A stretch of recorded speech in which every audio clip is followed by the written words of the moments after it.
¿Qué secretos y sacrificios escondía la peculiar vida de los eunucos en el transcurso de la historia? Antes de empezar este asombroso viaje por las costumbres del mundo, no olvides suscribirte a nuestro canal y activar las notificaciones para no perderte los próximos videos. Comencemos. 1. El eunuco más poderoso del Imperio Otomano.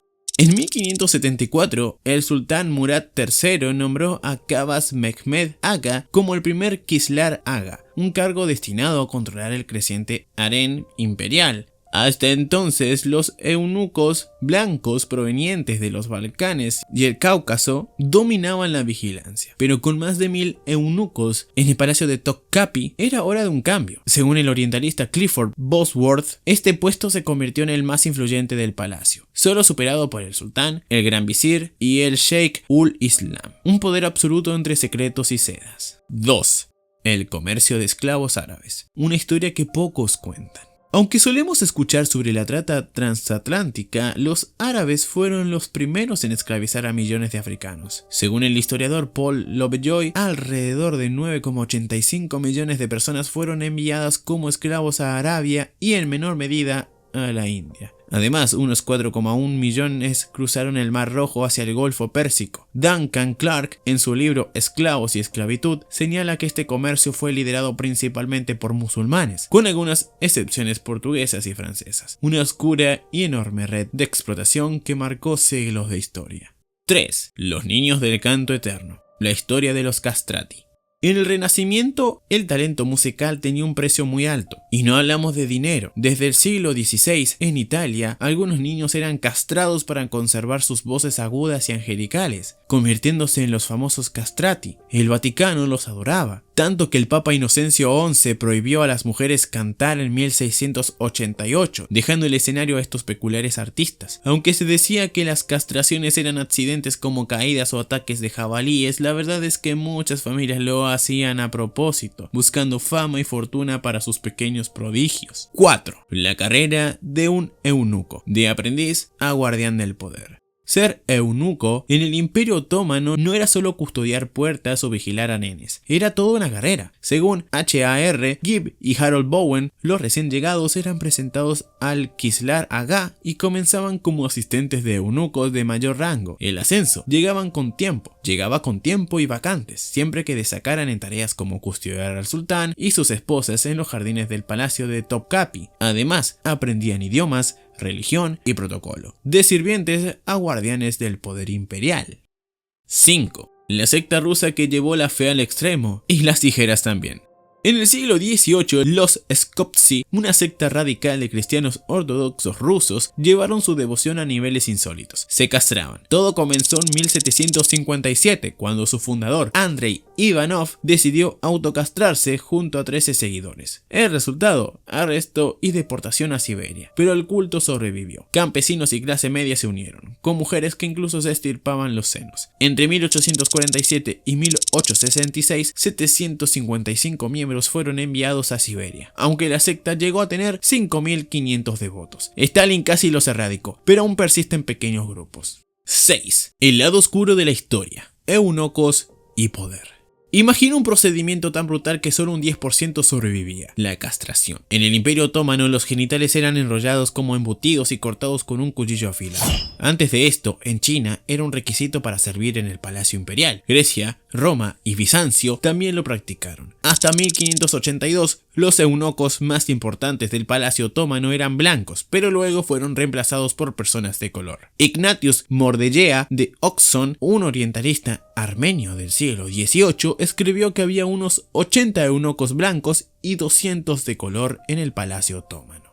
7. Castrarse por el cielo. La fe llevada al extremo. En los primeros siglos del cristianismo, algunos creyentes tomaron demasiado en serio un pasaje de Mateo 19:12, que hablaba de eunucos por amor al reino de los cielos. La solución: castrarse. Incluso Orígenes de Alejandría, un influyente teólogo, se sumó a la tendencia. Pero la cosa se salió de control, tanto que en el concilio de Nicea del año 325 tuvieron que poner freno. Si te castrabas por decisión propia, adiós al clero. Una fe tan profunda que dolía.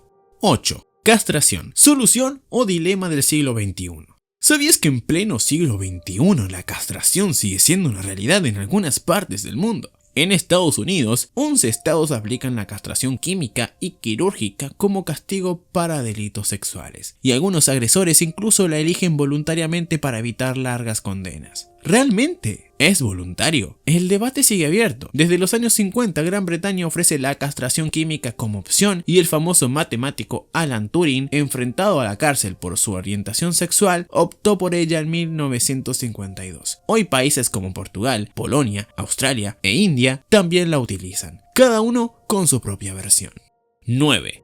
Normandos, guerreros, conquistadores y castradores.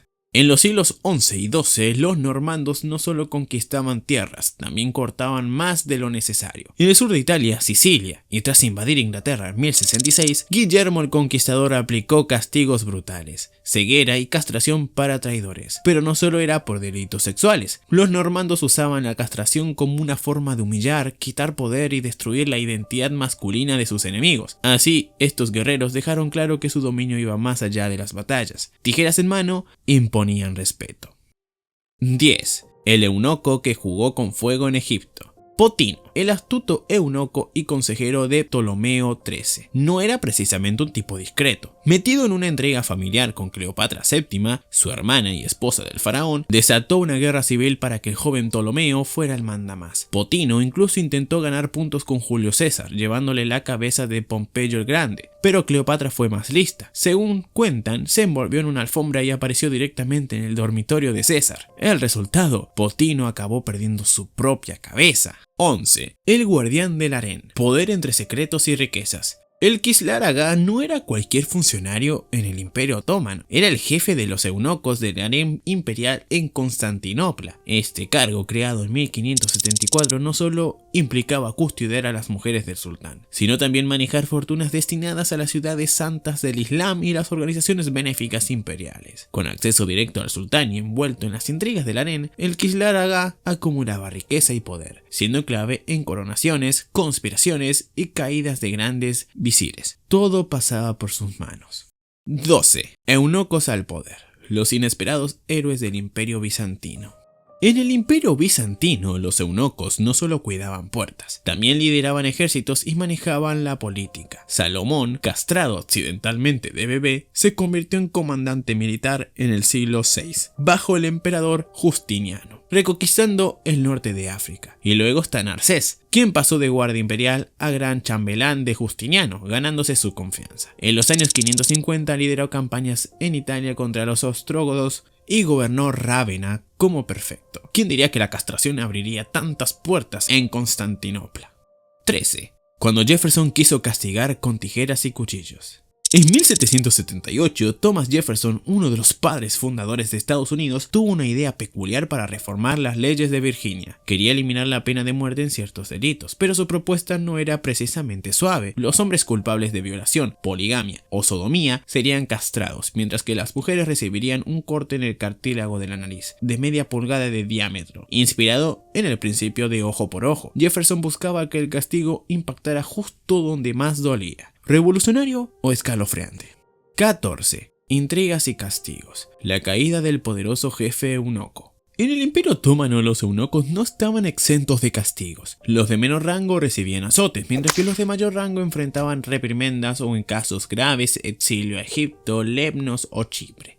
Pero Bezir Agha, jefe eunuco, bajo el sultán Mahmud, 1754, se pasó de la raya. Según la historiadora turca Nurkan Tosoy, su ambición lo llevó a manipular nombramientos y destituciones, incluyendo grandes visires. El resultado, una decapitación histórica que marcó su fin. Poder y peligro en el palacio de Topkapi. 15. Eunucos otomanos, guardianes, esclavos y maestros del poder. En el Imperio Otomano, los eunucos de color, traídos del África subsahariana, tenían una misión clara: proteger el harem imperial. Pero no todo era vigilancia, también debían aprender turco, el Corán, las leyes y la ética otomana. ¿Por qué eran tan confiables? Al no tener familias ni herederos, no podían favorecer a nadie más que al sultán. Aunque no se sabe exactamente cuándo los otomanos comenzaron a usarlos, se cree que fue tras conquistar los Balcanes en el siglo XV. Guardianes únicos en un mundo de intrigas. Hemos llegado hasta el final, esperamos que te haya sorprendido con estos datos. Si deseas que tratemos un tema en especial, déjalo en la caja de comentarios. Recuerda dejar un me gusta, suscribirte y activar las notificaciones. Nos vemos en el próximo video.